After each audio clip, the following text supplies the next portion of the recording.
All right, good evening, everybody. It is Thursday, October 23rd, 6 p.m. Select Board meeting. With us tonight is Kevin, Denise, Bob, Roger, and myself. Please join me in the Pledge of Allegiance. I pledge allegiance to the flag of the United States of America and to the republic for which it stands, one nation, under God, indivisible, with liberty and justice for all. Okay. So we'll start with appointments, resignations, retirements. We have a retirement of Eddie Burgess from the Norton Fire Department. Thank you, Mr. Chair. Just a notification that firefighter Burgess has submitted notice of retirement after 40 plus years of service to the town. His last day is Monday, November 3rd. The fire department invites anyone that would like to stop by fire headquarters on Monday, November 3rd, from 11 to 1. There will be light refreshments. We're actually planning to give him a citation at the November 20th Select Board meeting. Because fire chief has a couple new appointments that day as well. Perfect. Okay. So on the 3rd, what time is it at the fire department? 11 to 1. 11 to 1. Thank you.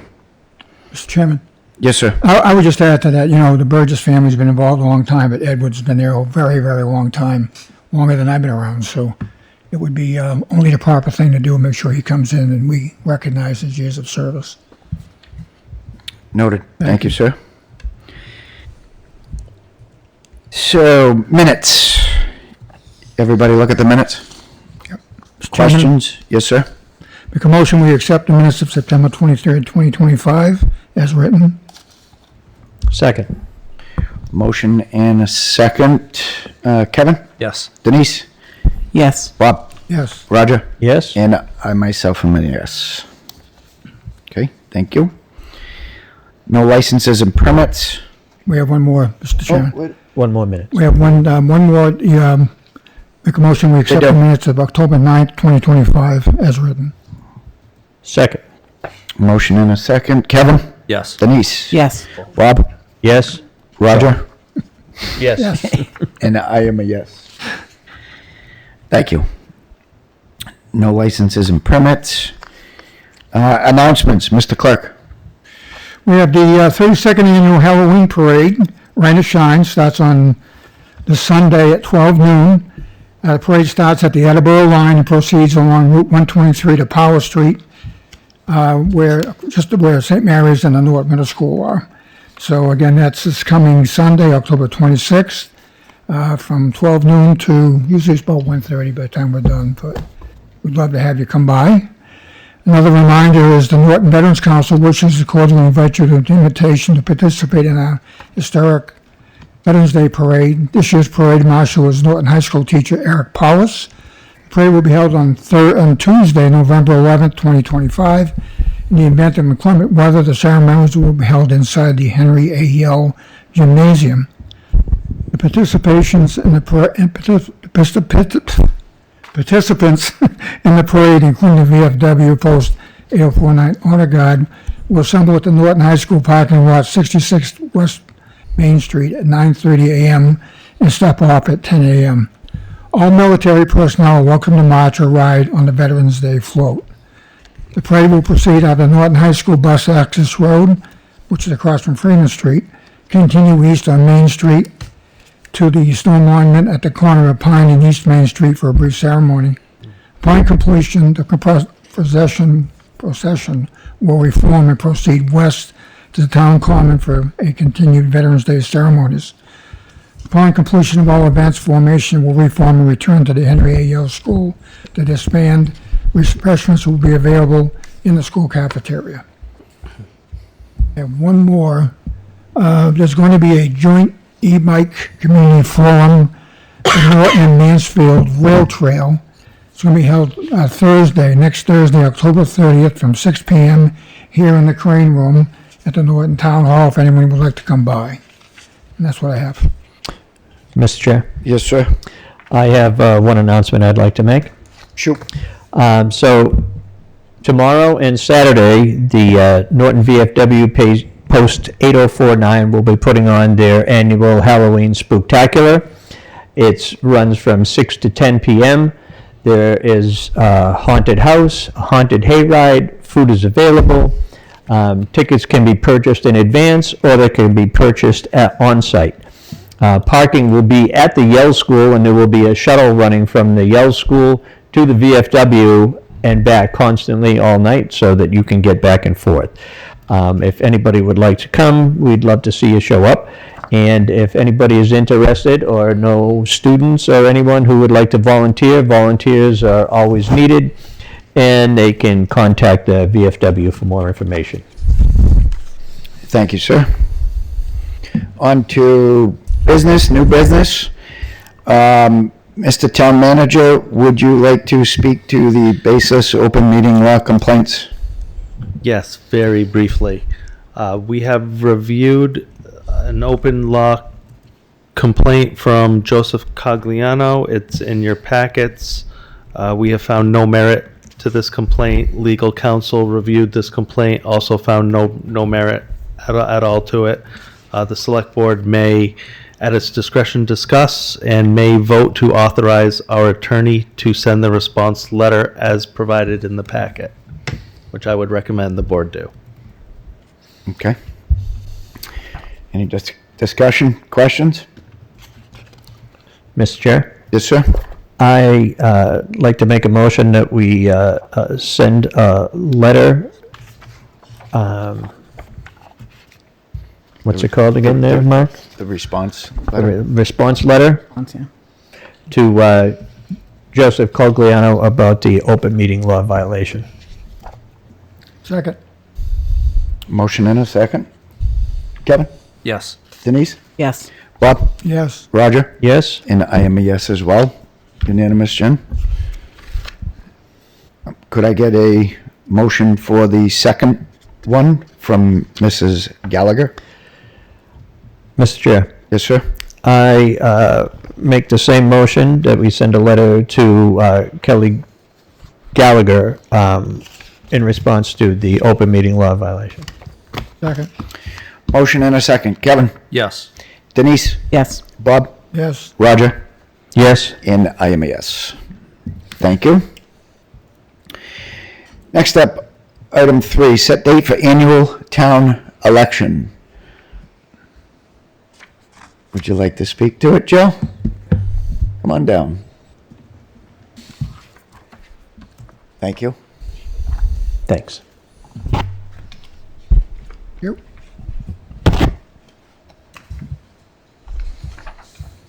Thank you. Thank you. Good evening, Jill Suppa, Town Clerk. So after reviewing feedback from last year's election, where we received feedback that having the election at the end of school vacation week, some residents suggested that maybe we move the election. And looking at the April calendar, that first weekend is Easter weekend, and the third and fourth weekends would be around school vacation. So if it pleases the select board and the town manager, I'm recommending April 11th. Last year, I came before you to request a limit on the hours, and you asked for data regarding what the hourly influx was, and so you have that on page 2. I am suggesting a limit of reducing the hours by 1 hour, so having the election from 8 to 4 versus 8 to 5. And last year I came before you to do an opt-out of mail-in, but I'm not requesting that this year. Okay. Thank you, Joe. Any questions from the board? Chairman, Yes, sir. early voting, anything, I know you can absentee vote now, right? And just about anyone can do that?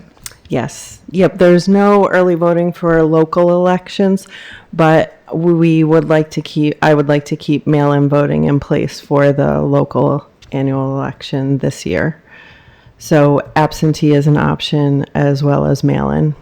So in the past, absentee ballots were not allowed unless you were, you could almost have to justify why you wouldn't be in town to do it. But under today's rules, it's my understanding that you can come in and request an absentee ballot way in advance prior to the meeting. I'm not sure how much in advance, but Yep, there's 3 reasons under Mass General Law that you can qualify for an absentee vote. You can fill out for mail-in and absentee now, and that request is good for 1 year. So any elections that happen, or if there's any special elections, anything like that, voters would be automatically sent a ballot because that request would be good for 1 year. perfect. Thank you. Okay, any others? Through you, Chair. Yep. 2 things. One is, can we send out like one of those alerts? Doesn't have to be right now. When it gets closer, to let people know about the options for voting, so they know all the available options to get absentee, mail-in ballots, etc. To make sure that they're well aware of that. And then the second, I guess, comment would be my personal preference, and I apologize, would be this, to keep it till 5. I mean, I think 55 people is not insignificant. And so I'm all in favor of more is better. So that's just my personal thoughts on that. So in response to your question, I have been working with the tax collector treasurer to send out notices with the tax bill that's going out in December for a notification of the election. And then I'm also a change in this year's protocol for the census. I'm currently getting a quote to add an announcement with the definitions of mail-in voting and absentee voting to be included in the census that's set out. So this is helpful that we're doing this a little bit earlier, so we have the location, date, time all set, so I can get that printed and sent out to the community, so they'll have 2 reminders about the election, hopefully making it more accessible. Perfect. Thank you. Yep. And how about the Norton alerts?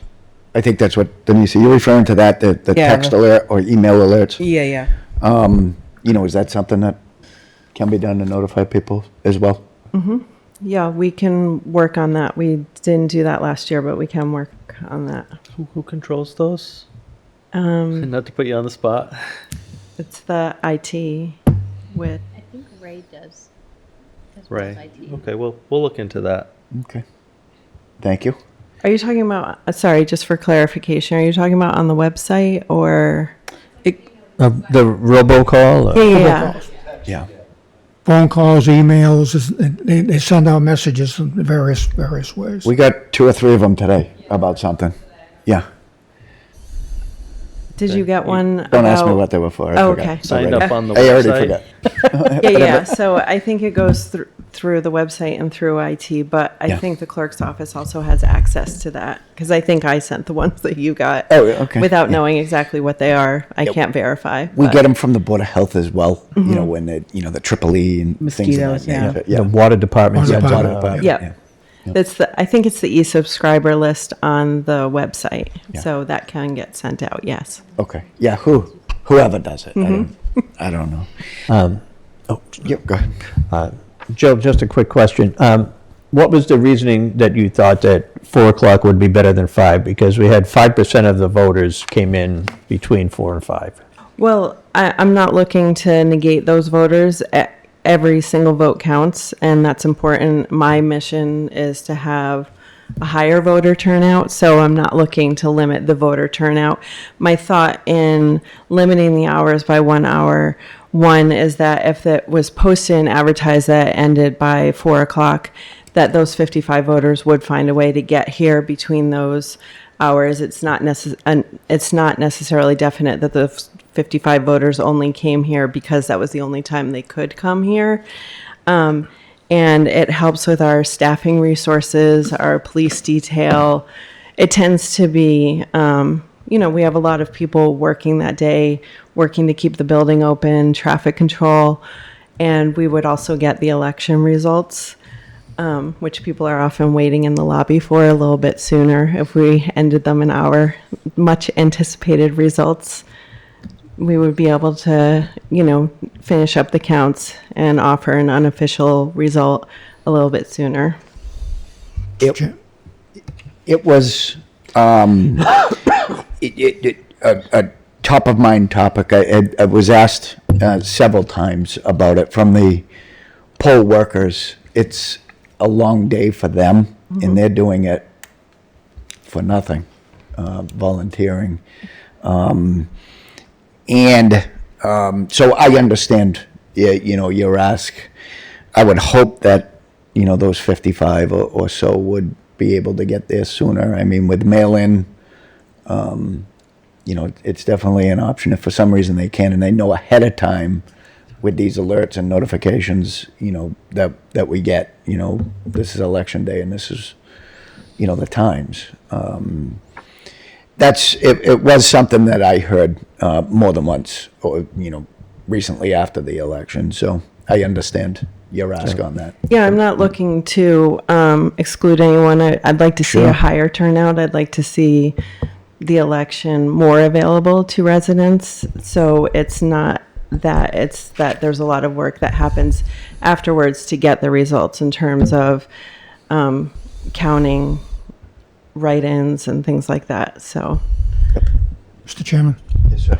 And again, I would stress, when you send out your mailers and stuff, one complaint I heard the last time was the people who work 9 to 5. Being able to get in time to vote.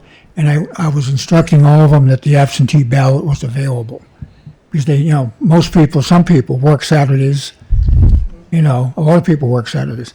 And they are not always able to get here, but if we can stress to the people through your mailings that those absentee ballots are available, that might be helpful to get more people involved.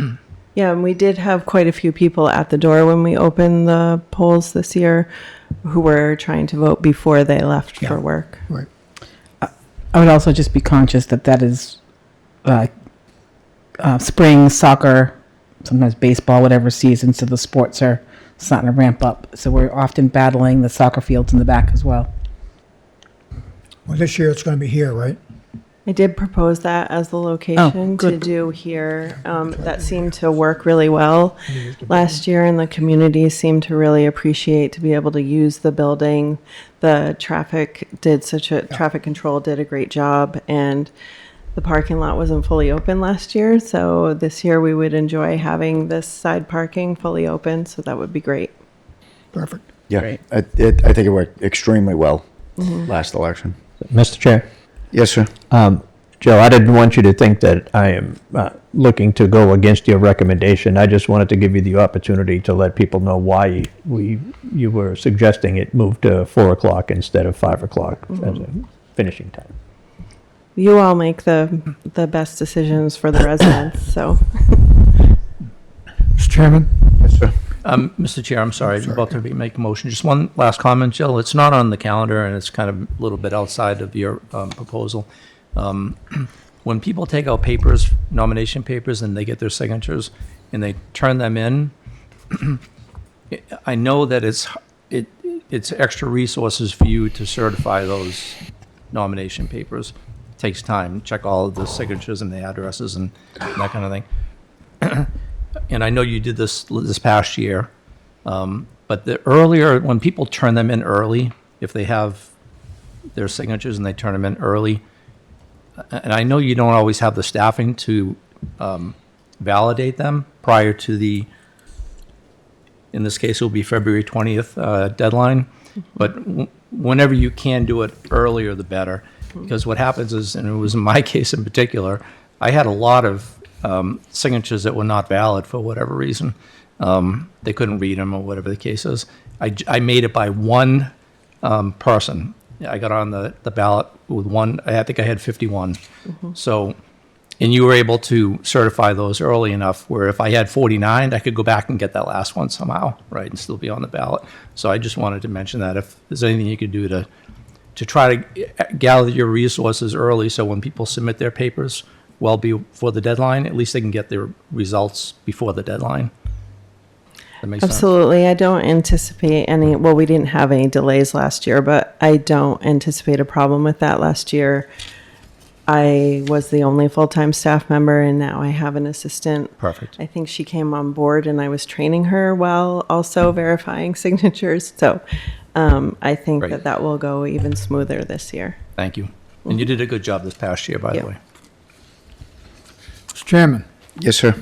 make a motion, we have our annual local town election be scheduled for Saturday, April 11th, 2026, here at the Norton Town Hall, 72 East Main Street, with polling hours from 8 a.m. to 4 p.m. Second. Motion and a second. Kevin? Yes. Denise? Yes. Bob? Roger? Yes? And I am a yes as well. Thank you, Joe. Thank you for your time. Thanks. Thanks. Okay. So next item is planning board vacancy candidate, Mr. Jim Shabbat. Mr. Shabbat has expressed interest, Mr. Town Manager? Yes, we received a letter of expressing interest from Jim Shabbat to be appointed a member of the planning board. I understand that would be a joint appointment between select board and planning board. Happy to look into when you like that scheduled, if that's something the board is looking to advance. Mr. Chairman? Can't see when. Yeah, yes, I would support that, but I just want to make clear that the person that's being appointed would only serve until April 4th now, until the next election, just to serve out the remainder of vacant this year's term. Yep. Yep. Okay, so yes, Mr. Town Manager, if you could reach out to the planning board chair and set that up, if they can maybe join us the next meeting or whatever works. Whatever works with the planning board chair, please. Okay. No problem. Thank you. Mr. Chair, if I may ask the two that are here, do you folks have any special permits that are right around the corner applications where you would want Jim on the planning board earlier rather than later so that he can participate and listen in on, I guess they couldn't, things that have not started yet, but you expect coming up soon? We have stuff coming all the time that's just like, Yeah. there's nothing particular, there's not like some big heavy one. And I believe there is an allowance where if a member misses one meeting, they can watch it, the recording, and still participate in the special permit voting? Okay. Yes. Okay, great. So if that happens, if by chance he's not on the planning board yet, either ask him to join in from the audience or watch the replay. Yeah, perfect. Thank you. Okay. All set. Okay. Next item, retirees' health insurance, Aetna to Blue Cross / Medics transition. Been Take waiting it all away. night for this. Good evening, I'm Jennifer Stroger from Payroll and Benefits. We have an upcoming change for our Medicare eligible retirees for January 1st. We currently have 409 retirees on our health insurance plan, and this change is going to affect 324 of them. We are part of the Southern Mass Health Group with 10 other towns, and that group decides together what options will be provided to our active and retirees. So just to backtrack a little bit to give you a recap of how we've got to where we are today. Back in 2023, the health group board was provided information to make a change to a Medicare Advantage plan versus the existing Medicare supplemental plan. They looked at two different plans, and in October of 2023, the board voted to switch all of our retirees from MedX, Blue Cross, the supplemental plan, to the Aetna Advantage Medicare plan. So everybody was moved in January of 2024. There was about 1,100 people combined from all of the towns. The majority of the people were happy with Aetna. There was a significant number who were not. So that led to the board bringing back the discussion to bring back MedX throughout the year of 2024.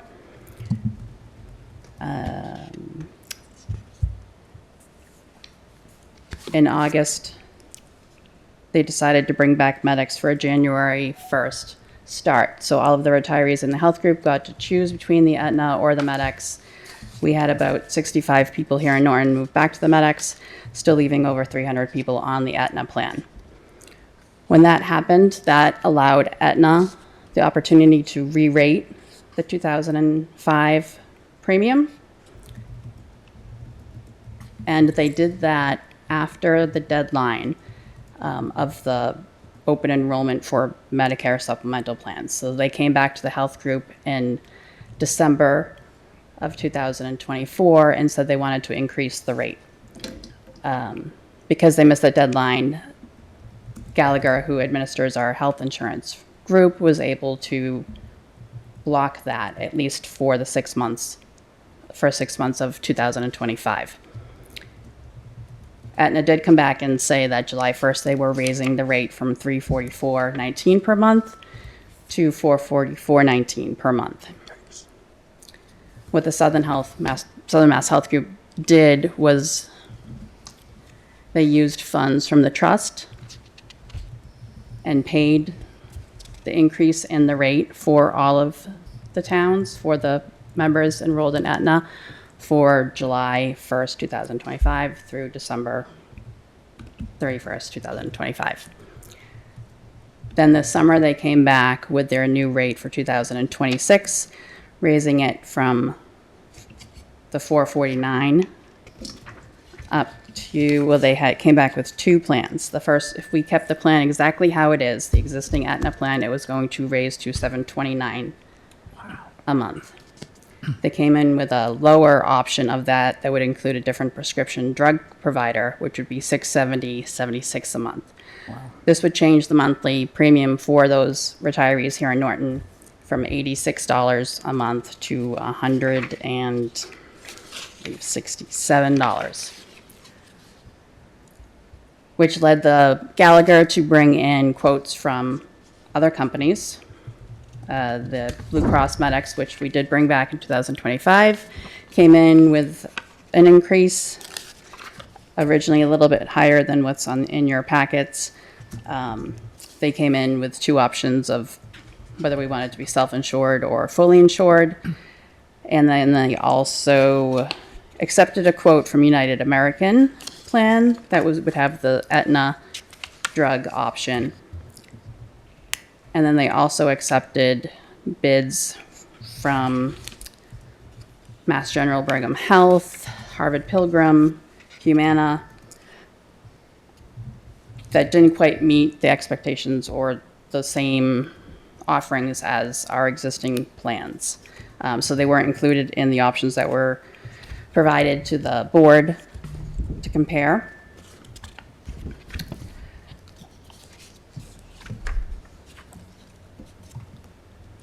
So in September, the board was given 5 options. The existing Aetna Medicare Advantage plan at $729.69 per month. The Aetna Medicare Advantage with a different prescription for $670.76. And then 2 options for the same exact Med-Ex from Blue Cross plan that we have now, but with the difference between whether we wanted to go in fully insured or self-insured. And that would have been $529.96 or $540.69 per month, and then the United American Health Plan. Gallagher Insurance recommended that the Southern Mass Health Group did not renew with Aetna due to the significant increase in the premium. That would be a hardship to both all of the towns as well as all of the 1,100 retirees on the plan, as well as concerns with the financial struggles for the Aetna company with their parent company of CVS Health. Gallagher recommended that the Southern Mass Health Group move to option 3, which would have been the Blue Cross Blue Shield Med-Ex with the self-insured option, leaving open the opportunity for potential savings of the group if the claims experience went well. There are 3 new towns in the Southern Mass Health Group as of July 1st. So there was some concern from the new 3 towns because this was kind of a very quick presentation by Gallagher to the health group about not wanting to go in as self-insured and to with the $10 a month difference, just to go with the fully insured option. So on September 25th, the Southern Mass Health Group Board voted unanimously to go with the option 4 of the Blue Cross Medex with the prescription coverage, fully insured. So what happens now is I have already sent out a mailing to all of our retirees, one about open enrollment, a separate mailing to the people currently enrolled in the existing Medex plan, just letting them know of their rate increase and letting them know that this is not going to affect their plan at all. And then a separate mailing and email to all of our retirees on the Aetna plan, just giving them a brief warning and some communication of what is to come. One of the benefits of switching to Aetna back in 2024 is it came with this company called Retiree First. It is a retiree benefit advocate management company. So all of our retirees can call Retiree First at any time to help with bills, claims, referrals, medication coverage questions. Gallagher, over the summer, was able to negotiate a contract to bring Retiree First onto the Southern Mass Health Group, no matter what choice we made. So Retiree First today actually sent out documentation, which is at the back of your packet, is a sample of the letter that is going to go. Well, first is the letter that I sent out to the Aetna people in your packet that went out last week. The letter from Retiree First is going to go out next week with a little more detail of what's going to happen. All of those retirees are going to be electronically transferred from Aetna to Medex. They won't have to do any work on their own. And then I've included a timeline of kind of the back end of the process of what's going to happen.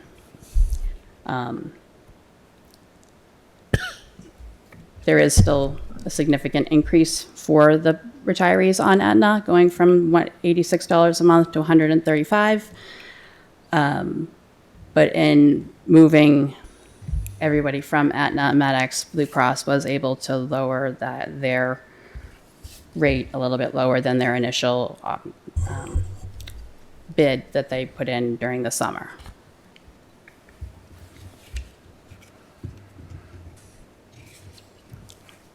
Mr. Chairman, Yes. so from a personal experience, the Aetna program did not work for myself or a lot of my friends, retirees who were eligible for the program. And we spent a lot of time working with the insurance company through the Retiree First program, and we're getting nowhere with them. Came back to your office and asked that we consider going back to getting rid of Aetna entirely, and a lot of us took advantage of that. The program was day and night. I mean, they were not covering a lot of the prescriptions that most of us already had, and we were what about out-of-pocket costs or just total denial, and we're not able to get it. So I, for one, am pleased to see that I already have the Blue Cross program anyway, but I'm glad to see that it's now going to be available to everybody, because Aetna just didn't work for us at all. And if we have to pay a few more dollars for it, that's okay, because between the co-pays and the out-of-pocket expenses, it was a total loss. So at least I think we're better off to pay a bit more in premiums and get more out of our buck than what Aetna was offering. So I'm glad the group took a look at it and came back with a solution. So thank you for that. Unfortunately, we didn't, throughout 2004, a lot of the retirees did not reach out to us as much as the other towns did. So once we did announce that we were going to bring back Medex as an option is when the majority of the retirees who were not happy with Aetna began to call or come in. So that was unfortunate that we did not know for the majority of the beginning of 2024 what a negative effect the change did have on the retirees. Okay, with that being said, Jen, so what is I see that the new plan's gonna be 540.69 a month, Yes. correct? What is the current value that the retirees are paying now each? What is that? So the people on this plan, the MedX right now, are paying 117, and they're going to pay 135 because the town 135. pays 75%. Yep. Okay, so they're gonna realize, the $17, $18 difference. The town, it looks like the impact for the town, for FY '26 budget is gonna be about 265,000 Yes, additional. yes.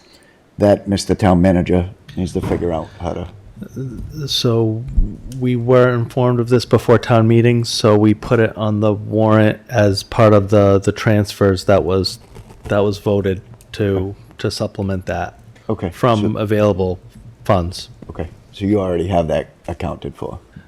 Yes, In essence. we panicked a month ago and solved that.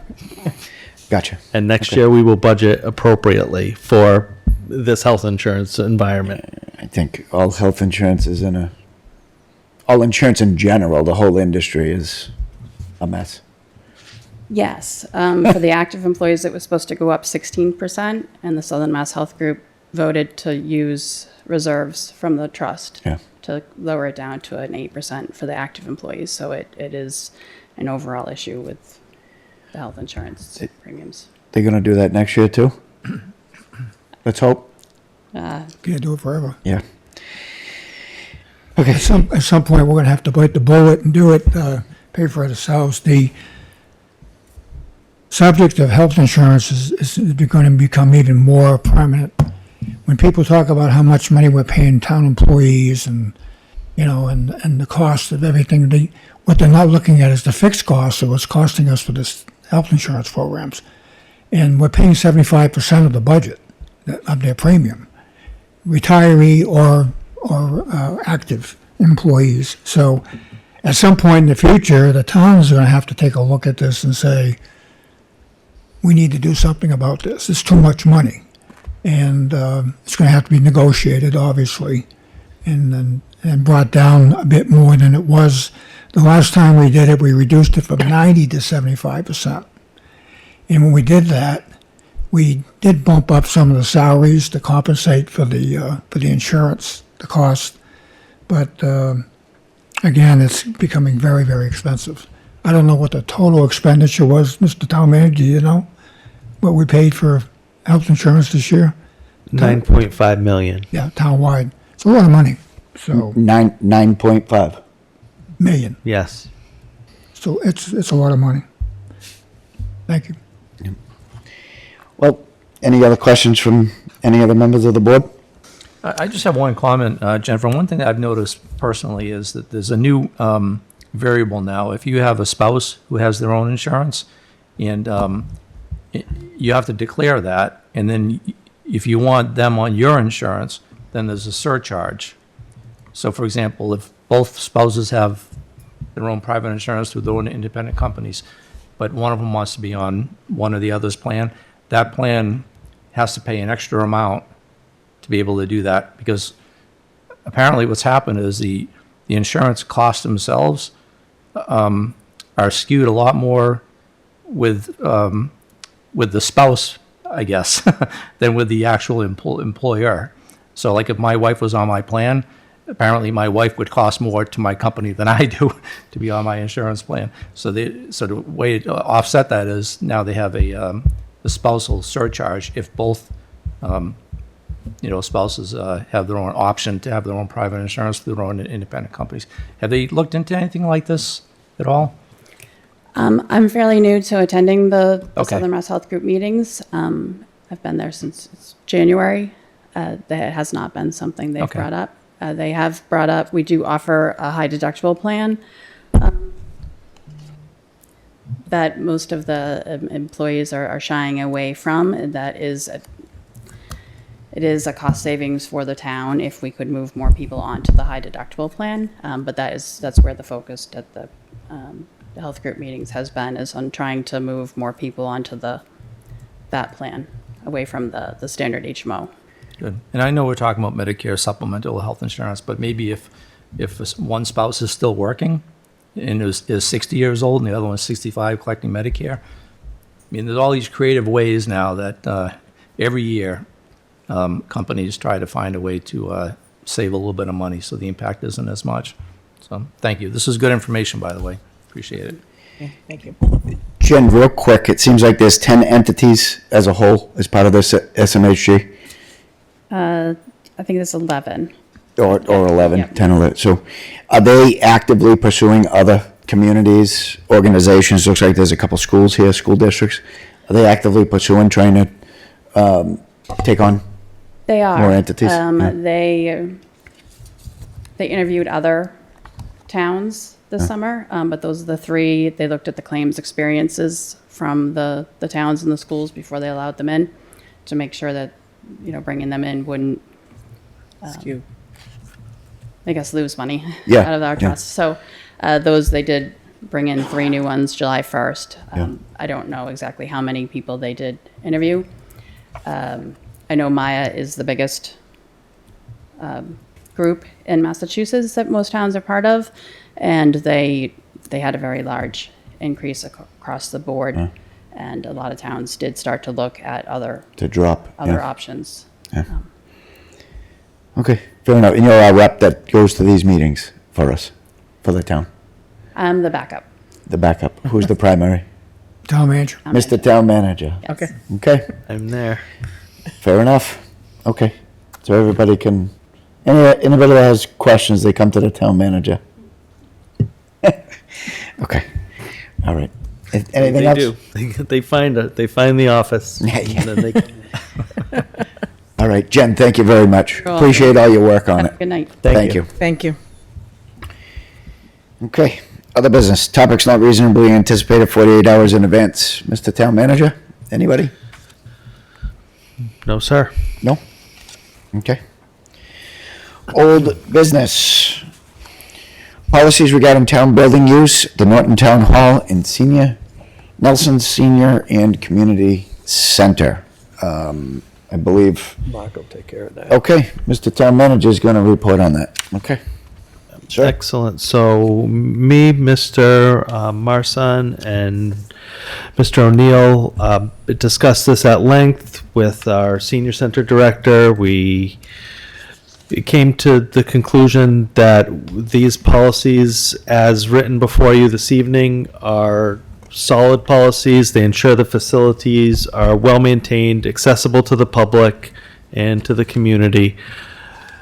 This is a way to get the ball rolling, to start having the public come in and use the buildings in an organized fashion. And it's for free.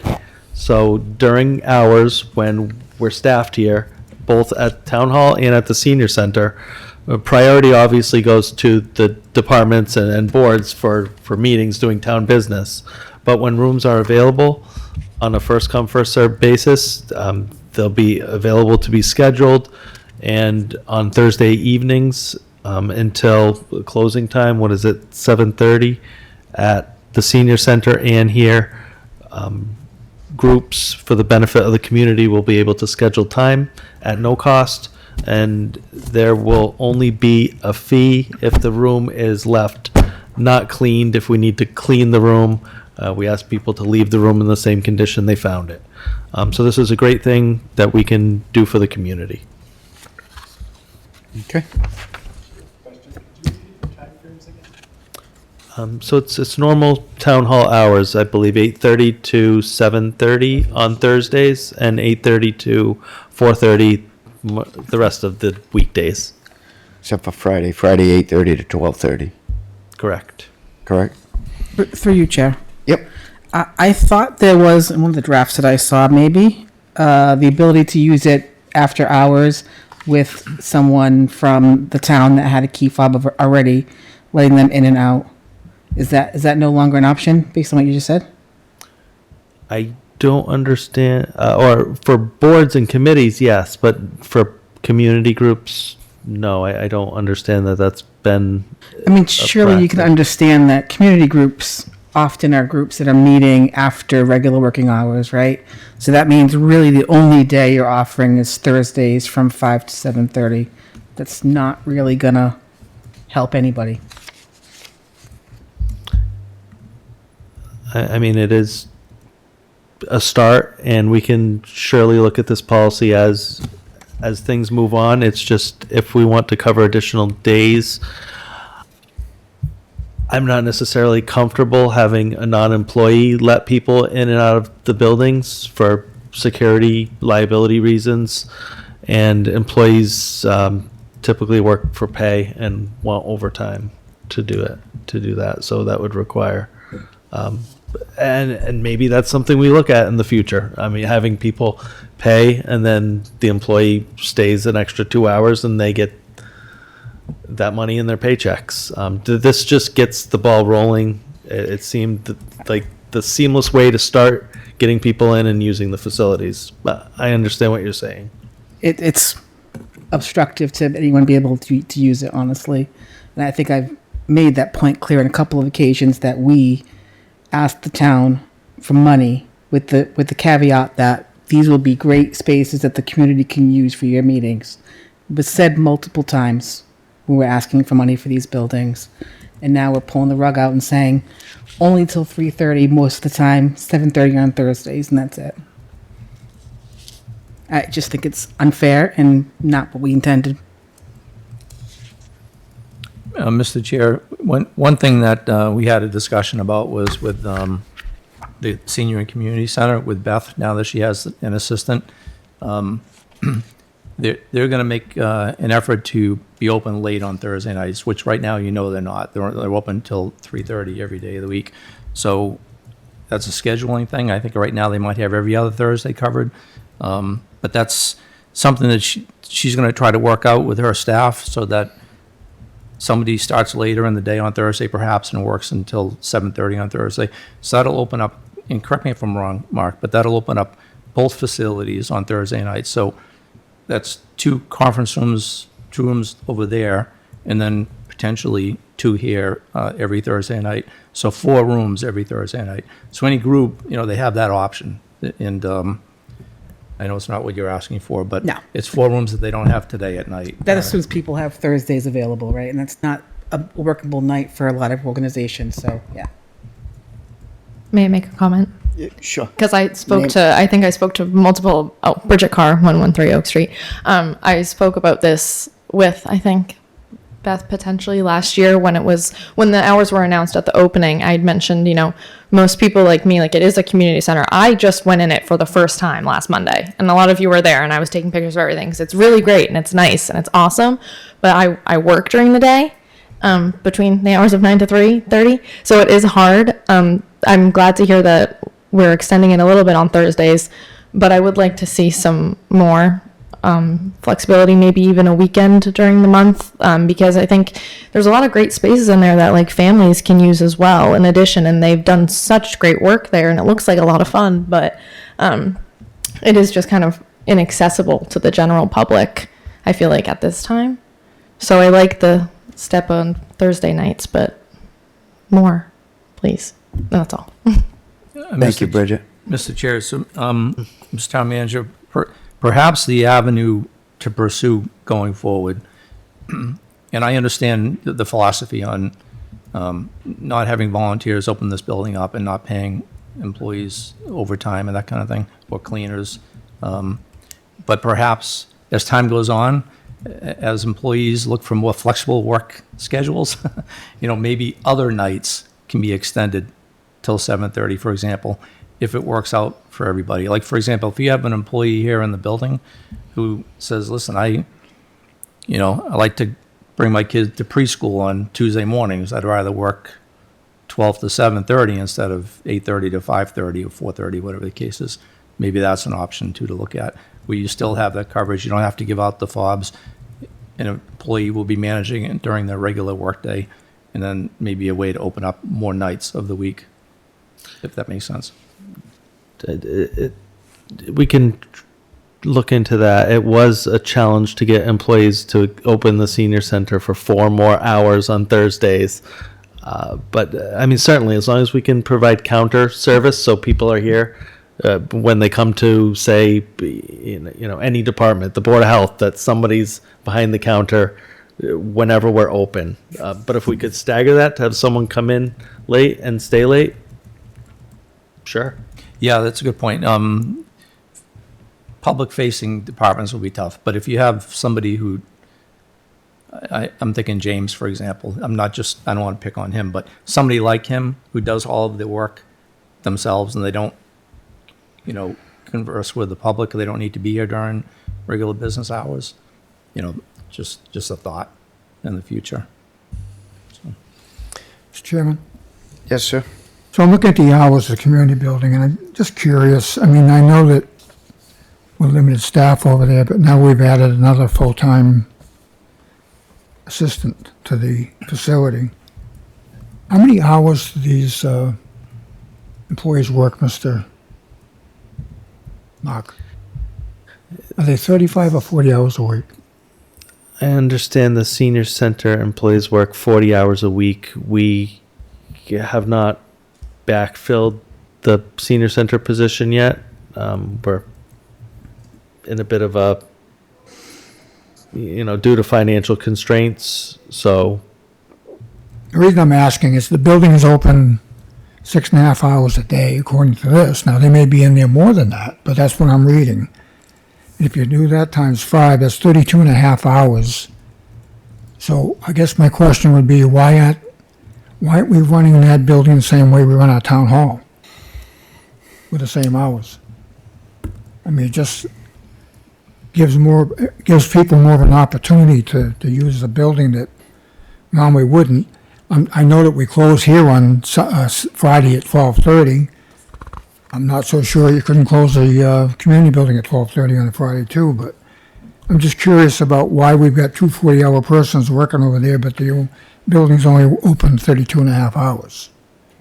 It just doesn't add up, if you know what I mean. Just something to look at, that's all. yeah, I can talk to the senior center director, or we can invite her here to chat with the board. Sounds good. Mr. Chair? Yes, sir. I understand all of the concerns that everybody has spoken about. I would suggest that we accept this policy now so that we have at least some policy in place so that people can start using these buildings. And if we want to make changes to it, we can do that. But as of now, we have no policy whatsoever. Thank you. So I'd like to make a point of note too. I understand all the asks and questions and concerns. I'd like to contribute, possibility, and I don't know if Kevin and Roger had thought of it. Maybe they have, but the senior, tax liability work program. I don't know if there's a way that we can integrate that as well as well as being greeters here at the town hall. Maybe we can integrate that program to cover some of these. When there's to meet, I don't know if there's been any even asks for some of those off hours or the other hours that aren't listed here.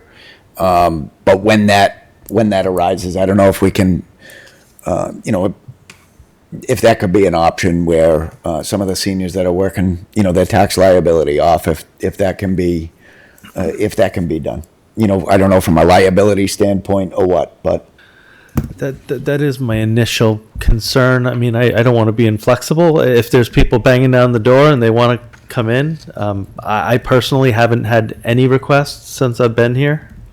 If there was, I'd be more diligently, not saying I'm not diligently, but saying I'd be more trying to find a solution. if there's no ask, there's no Through you, Chair. rush, I guess. There hasn't been any ask because there's no policy in place yet, but I can tell you I'm fully aware that the Girl Scouts are interested, sports teams are interested, and the Winnicott room, the Winnicott group, or whatever, the condo association. They want to play sports. They were here in there? They were here last meeting, specifically asking for Wednesday evenings being available. So I know there have been groups that expressed interest. I mean, we would have to have a I'm not saying they're not responsible. Our employees are liable, and we can hold them accountable. If, say, we gave a fob to a board member, I suppose we could take it back if there was improper use. I mean, I'd be open to looking into that as a future. I think we should put this in place now. Maybe see if other towns allow non-employees to manage the facility. And Mr. Chair, I remember now, correct me if I'm wrong, I believe you had asked the gentleman from the Winnicott Shores to do a little bit of independent research, and I think he came back with the surrounding towns that he spoke with, that they were pretty much the same as this, that they were open to the public during the regular business hours, so that they could use the rooms just basically like our policy's reading. But after business hours, they were not, like Raynham, I think that was the case there, and maybe Easton or whatever. But we talked about this at a couple meetings ago, and I think everyone nodded their heads that let's go with a policy like this for a year, not knowing what the demand is going to be for the conference rooms in the future, and then reevaluating it, then things may shake out over time, like, for example, we talked about the school's use of facility policy, and there should not be any charge if the custodian is not impacted. I think some of the sports groups don't realize that, probably, So when they realize that, and they find that there are other school facilities that can have their meetings in free of charge as well, maybe some of the demand will subside. Through you, Chair. Again, I've worked with some of the school sports organizations, and they have been charged janitorial fees. They have been. Even when they weren't. Right, Making any and mess. that's not our issue. I think they need to go back to the policy that the school department has and I am telling you, take exception to it, because that's not, according to the business manager, they should not be charged. they have been. So two other points that I wanted to make, and I appreciate the comparison to other town communities, but that doesn't dismiss the fact that we explicitly stated when we were asking for a debt exclusion that this would be useful for the town communities to have their meetings in. And the second point was, on the town hall one, I noticed that the only evening that's open later is Thursday evenings at 7:30. Do we not have like planning board meetings and other meetings here other than evenings that we can't have them open those evenings as well? You mean so if we're open in one room, have the other room open? Why not? I don't have an issue with that as long as, the board locks up after their meeting. If the other meeting's going on, someone's going to have to stay and have responsibility to lock up. I'm not trying to be a downer. I just don't want to come in here and see the place graffitied on my watch. I understand, but I hope you can understand that this policy as it's written is not going to be useful for anybody that actually needs to use it. I mean, one day a week is better than none Okay. for now. Well, the reason why we have subcommittees of less than a quorum is so that we can come back and 3 people can vote against Roger and I if they choose to. So that's why we take these things to a vote. And I will say, though, on the policy, I noticed a grammatical question, actually. I was very bad at English, but the second paragraph, in accordance with the town charter, the town manager, and then there's another comma. I don't think that second comma should be there, because it's implying that the town charter is going to have full jurisdiction. And I think it's meant to read, the town manager is going to has full jurisdiction. Maybe just strike that comma. Why are you smiling? Okay, we'll make that. That must have been a Scrivener's error. Am I right? I'm not good at English. I think you're right. Yeah, extra comma. I think you're right. Mr. Chairman? Yes, sir. Yeah, I agree with it. We need to have a policy in place. I don't entirely agree with the policy, but I'm 99% in favor of what we're trying to do. And as has been said, it may not be a year from now, maybe 6 months from now, we have to take an objective look at other ways to get these buildings opened up. And I'm not sure we can do that financially, but I think we have to look at it. So I'm okay with getting the ball rolling here, but I think we all can agree that this is not the final document that we'll probably end up having in the next year, by the end of next year. I agree. It can be fluid, based on demand and whatnot. This covers the liability aspect. So now, anybody that does ask, correct me if I'm wrong, Mr. Town Manager, anybody that does ask, you can tell them what's available, what times for the time being. If they can't manage that and they request something different, then you can, inform the board, and we can take up other options. If you don't think of an option yourself with some of the things that we've mentioned for possible options, I agree with Denise. These are town properties paid for by the taxpayer, and they should be available. But I think within reason, based on, today's world is the liability world, and we got to have somebody there. Obviously, I think everybody understands that. So I think if you were able to, manage it and let us know if it becomes a problem, if someone, one commission, board, whatever needs it a certain night and it has to be, then maybe you can shuffle around some of the staff. I believe the boards and commissions can have it any night of the week. No.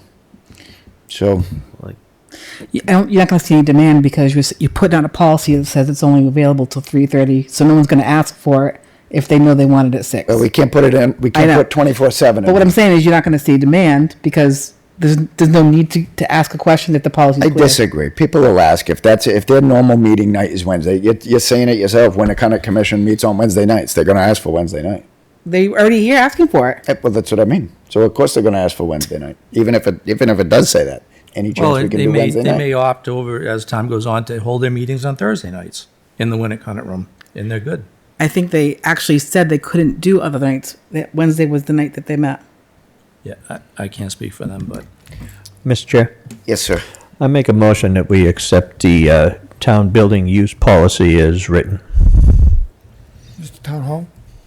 The town building use policy. All right, second. it's just to clarify, there's two policies. Right. So For just, the town hall and the senior community center. Second. Okay, motion and a second. Kevin, yes. Denise, No. Bob, Yes. Roger, Yes? and I am a yes. Okay. Thank you. Next item, town manager's report.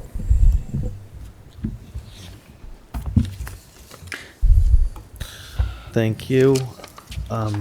Just favorably report back on town meeting. 18 of 19 or 17 of 18 articles were favorably approved. All articles save one.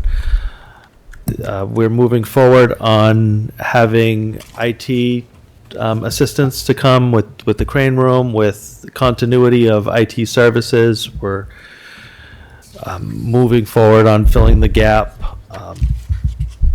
We are moving forward on infrastructure projects. The fire department's roof is starting soon. The highway department there were a handful of contractors out there. It was look at the roof day, and they'll get their bids in shortly. And in addition to all the events that Clerk Kimball already informed us about. Thank you. That's it. That's Thank it. you, sir. Okay, select board's report and mail. We don't have any?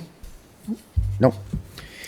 Okay, so what? Sorry. Yep, go ahead, Denise. One thing, just in a SERPID meeting yesterday, there was some conversation about a new Massachusetts regulation coming out for solar bylaws. And it would require the towns to, I think, have it in their bylaws by July, which we know obviously is a challenge, right? We tried. We really did. Correct. And so I did ask the question what the penalty would be if, despite best efforts, we couldn't update our bylaws. And they said, as of now, there are no penalties they're aware of. It just obviously will leave us open to litigation If someone. if someone wants to challenge it. Yeah. Yeah, exactly. Okay, thank you, Denise. So warrants, I believe they're already approved, but I'd like to make note that warrants now are going to be able to be viewed 4 full list of warrants, full payables, all the payable warrants, as part of the agenda packet. And also that agenda packet, that's posted to the town website as well, for full transparency of all expenses. Thank you.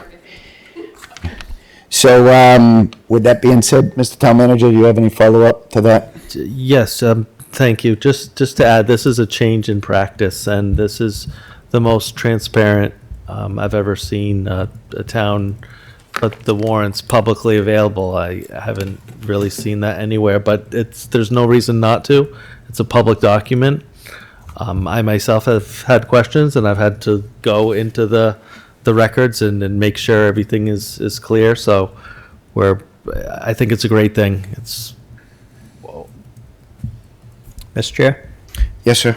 I would just like to make note and thank Mr. Kimball for, he is, when he first got reelected to the board, he made note of how the town used to look at warrants and how they used to be able to see more about where the money is going. And I would just like to thank him for his diligence in seeing this through. Thank you. But I would add to that this is far more transparent than we ever used to be. So thank you, Mr. Gould, for making this additional information available publicly. We were all able to look at these documents ourselves and sign off, but with this new procedure, it's open to the public, much more open to the public, and I think that's a great thing. So thank you for doing that. Right. Any resident can perform their own audit from the comfort of their living room. Click on the Where should packet they direct the and- questions? Who's taking the questions? Because there's going to be a lot of questions, so. Okay, so the warrants are all approved. Next meeting agenda, November 6th, 2025. Mr. Chair, one thing, so we have the permanent building committee meeting next Wednesday, I believe, and we have an applicant to be appointed, and it has to be done through a joint meeting with us and the school committee. So I just wanted to make sure that we don't overlook that, because I suspect that with the middle school roof being delayed, it just doesn't give us just a little bit more time. I don't know how long they got an extension with the MSBA, or if they even got an extension yet. But I want to make sure that we fill that permanent building committee with 5 active members. So I would just ask if we can have that joint meeting with the school committee, sooner rather than later, so we can get that 5th seat filled. I mean, is 2 weeks from today? Does that work? Well, we're not going to make it. Our meeting is next Wednesday. I think the 29th. So we're not going to do it before then, but then we have a month after that. But I don't want to wait too long. I agree. I know I serve on the same board myself, but very important we get enough people in place. The school building project has to be our number one priority, and I totally agree it has to get done. But we've got to make sure we expedite it in every way we can, including having a full board to review it and go through it. So the sooner we get a full board in place, this board, the select board, may want to even add an additional person to represent them, even though there are 2 members of us on there now. We weren't members of the select board when we were appointed. We are now. So you've got 2 members of the select board on there, but that doesn't mean that you can't ask for a 3rd person to be appointed as a representative of the board if you so desire. If you can think of someone who has the kind of background that would help support and direct the building committee, that would be helpful to us. I think the bylaw allows for subject matter experts depending on the project, and we should have an active liaison from the school committee, Right. Attending all of the meetings, Mark. So if you could talk to Jen, there should be, for this middle school, actually, we should always have a FinCom liaison and a school committee liaison, but we haven't had that for a long time. We haven't But- had a selectman's representative either. That's right. But for Selectman's the, rep has not been. because this is a middle school project, they should definitely have an active school committee member attending all of the meetings. as like, and they'll have voting ability on the roof project because it's under their jurisdiction.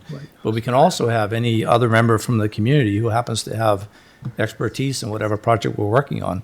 So if we have anybody that is a roofer, they can attend our meetings and be a consultant. They don't have voting capacity, but they can certainly help us along. So So there is a Laura Gustafson from the school committee's representative Okay. to the permanent building committee, it looks like. I did request the list. I just need to review it and make sure the appointments have been falling off each year and being added on each year because they're supposed to be staggered for X years. okay, good. Yeah, Laura Gustafson just got appointed to the school committee this past April. And as long as they have somebody to report back to the school committee and kind of be the integrator, so Liaison. we don't have to meet all the time with boards. They have one representative who can report back to their school committee. And then, but also knowledge. We need knowledge because people that have the experience, especially with a roofing project. I'm familiar with working with the MSBA with the high school project, but we have right now. We don't really have the makeup that we need. Ideally, we fill the building committee with the best that we can, whenever possible. We should have an architect. We should have a construction person. We should have an engineer. We should have an attorney. We don't have any of those right now. So this new member is going to fill one of the roles as an engineer, a civil engineer. So that's why I want to get him on board as soon as possible because he's probably going to be the smartest in the group when it comes to this middle school roof project. But any other folks out there that want to participate, that have a background in roofing, would love to have you join the meetings. And what are your thoughts? There was a gentleman, I can't recall who it was. Somebody just kept talking about roofs. Yeah, maybe I'll have to follow up and think of who that was. Yeah, that's what I'm thinking of as well. So if anybody knows him, talk to him and ask him if he wants to help out. I know who we're talking about. Would love to have him. Anybody who has experience. To that point, or I guess Mr. Kimball's point, I don't know if anybody else is interested or anybody is interested from this board, but I think it would be I fully trust Mr. Kimball and Mr. O'Neill as our representatives, myself. Well, that's cautionary. Obviously, we'd have a quorum. We can't do that. Yeah. But even with just the two of us, to be honest with you, I feel a little uncomfortable because it's a subset of the select board. And honestly, if there was another member who came forward who was an attorney or an architect, I would step down because I want to make sure we have a better mix on the board. So, It's funny you read my mind, but I was thinking the same thing. all right. Yeah, I was gonna say I was just caution against the 3 because it's a quorum. Oh, yeah. Yeah. Yeah, What, no, what I meant by that was if we had an expert on roofs, Yeah. the board could appoint that person. Yep. Not one of us. Yep. Someone else that has the Oh, okay, expertise. I get you, yeah, Is what I was trying to say. yep. To add an additional Yeah. position, at large. Yeah. Gotcha. Okay. Yes. Fair enough. No executive. So, moving on. Motion to adjourn. Anything else? Anybody? See everybody at the Halloween parade. Mr. Chair? Yeah. Yes, sir. Tax classification hearing in 2 weeks. Should the clerk read those two agenda items? Do you want him to? I don't think we have to. The tax classification and the public hearing and, Just to be clear, we have a public hearing at our next meeting on November 6th at 6:30. There we go. okay. Mr. Chair, Yes, sir. make a motion to adjourn? Second? Motion in a second. Kevin? Yes. Denise? Yes. Bob? Yes. Roger? Yes? And I am a yes. Thank you, everybody.